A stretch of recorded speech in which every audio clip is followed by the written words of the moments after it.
रात का वक्त था और बाहर आसमान पर सितारे चमक रहे थे। हवा में हल्की ठंडक थी और पूरे घर में एक खूबसूरत खामोशी का आलम था। खाने का वक्त खत्म हो चुका था और सब घर वाले अपने कमरों में आराम करने जा रहे थे, लेकिन मैक्स और लैला को आज रात एक खास चीज का इंतजार था, दादा टॉम की कहानी। दादा टॉम हमेशा अपने दिलचस्प किस्सों और कहानियों के लिए मशहूर थे। वो जिंदगी के मुख्तलिफ तजुर्बात और किस्से सुनाया करते थे, जिन्हें सुनकर बच्चे न सिर्फ लुत्फ अंदोज होते बल्कि बहुत कुछ सीखते भी। आज की रात की कहानी बहुत खास है। चलो हम सब लाइब्रेरी में बैठते हैं। लाइब्रेरी घर का वो कमरा था जहां दादा टॉम की किताबें और पुरानी यादें भरी पड़ी थीं। जब सब तैयार हो गए, दादा टॉम ने कहानी शुरू की। बहुत साल पहले की बात है। एक छोटे से गांव में एक बहादुर लड़का रहता था जिसका नाम अली था। अली को अपने गांव से बहुत मोहब्बत थी। वो हमेशा अपने गांव की हिफाजत का ख्याल रखता और दूसरों की मदद करता था। एक दिन गांव में एक अजीब और गरीब वाकया पेश आया। जंगल से एक बड़ा और खतरनाक शेर गांव में आ गया।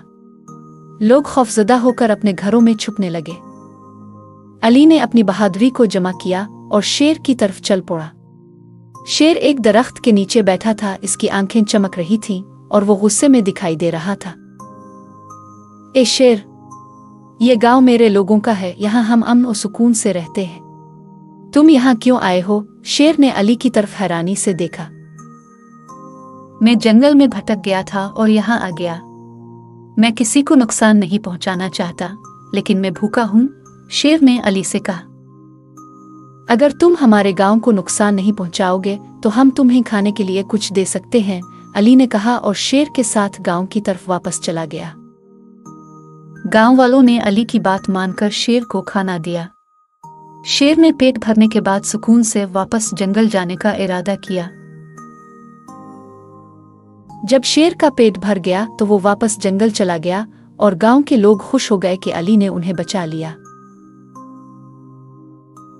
दादा टॉम ने कहानी खत्म की तो लैला ने हैरत से पूछा, दादा क्या ये कहानी सच्ची है? दादा ने मुस्कुराते हुए कहा, ये कहानी सच्ची न सही, लेकिन इसमें एक बड़ा सबक है। मैक्स ने सोचते हुए कहा, मैं भी अली की तरह बहादुर बनना चाहता हूँ। दादा ने कहा, तुम दोनों बहादुर हो। बच्चों ने प्यार से अपने दादा को गले लगाया और कहा, शुक्रिया दादा, अब हमारी जिंदगी का सबसे खूबसूरत हिस्सा है। रात के सन्नाटे में दादा की कहानी की रोशनी बच्चों के दिलों में हमेशा के लिए चमकने लगी। वो सब खुशी खुशी अपने बिस्तरों में चले गए, दिल में ये अज़्म लिए कि वो भी हमेशा अली की तरह बहादुर बनेंगे।